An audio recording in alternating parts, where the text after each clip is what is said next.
ছোটবেলা থেকেই দেখে আসছি বাড়িতে যখন কুমড়ো আনা হতো মা লুচি বা মুড়ি দিয়ে খাওয়ার জন্য ঠিক এই রকমই একটা কুমড়োর তরকারি করতো। মিষ্টি আর ঝাল ঝাল স্বাদের, খেতে কিন্তু দুর্দান্ত লাগতো। দুদিন আগেই বাবা এই কুমড়োটা নিয়ে এসেছিলেন বাজার থেকে। কিছুটা রান্না হয়েছিল আর কিছুটা আমি প্লাস্টিকে মুড়ে ফ্রিজের মধ্যে রেখে দিয়েছিলাম। মাকে দেখতাম পাঁচফোড়ন আর শুকনো লঙ্কা ফোড়নে এই তরকারিটা বসাতে। আমাদের বাড়িতে যেহেতু আজকে পাঁচফোড়ন ছিল না, তাই আমি শুকনো লঙ্কা দিয়েই বসিয়ে দিলাম। এরপর সামান্য হলুদ দিয়ে আর একটু জল দিয়ে ঢাকা চাপা দিয়ে রেখে দিতে হবে। যখন আলু আর কুমড়োটা সেদ্ধ হয়ে যাবে তখন একটু মিষ্টি দিয়ে নামিয়ে নিলেই রেডি। তোমরা কিন্তু এতে ছোলা বা নারকেল কোড়াও অ্যাড করতে পারো, তাহলে কিন্তু খেতে আরো ভালো লাগবে। ভেবেছিলাম ফুল রেসিপিটাই তোমাদের সঙ্গে শেয়ার করব, কিন্তু বাড়ির কাজে এতটা ব্যস্ত হয়ে পড়েছিলাম যে রেসিপিটা তোমাদের সঙ্গে আর শেয়ার করতে পারলাম না।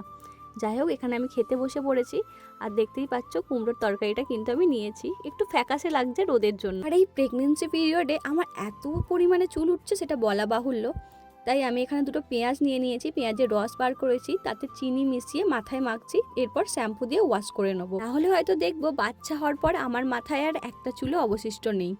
আর আজকে আমাদের এখানে একটু ফুচকাওয়ালা এসেছিলো, তাই কিছুটা চুরমুর নিয়ে নিয়েছিলাম, অনেকদিন খাওয়া হয়নি বলে। আর তারপরে একটা ওরিও বিস্কুট খেয়ে